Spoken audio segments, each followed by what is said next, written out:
Hey everybody, this is a real quick video in case you have a Klipsch Cinema 400 soundbar and you need to do a hard reset to the factory default settings on it. Now you're going to want to do this reset for one of two reasons.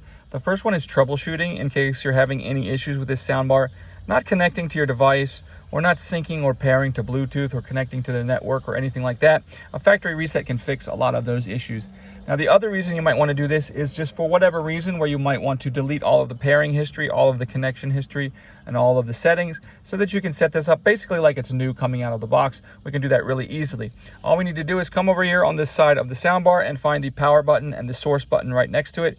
And you're just going to press and hold both of those buttons simultaneously for at least 10 seconds. And if successful, you'll see the source light will turn orange, and you'll also see three white LED lights light up on the soundbar, indicating a successful reset, at which point you can go ahead and set this soundbar up as though it were brand new coming out of the box.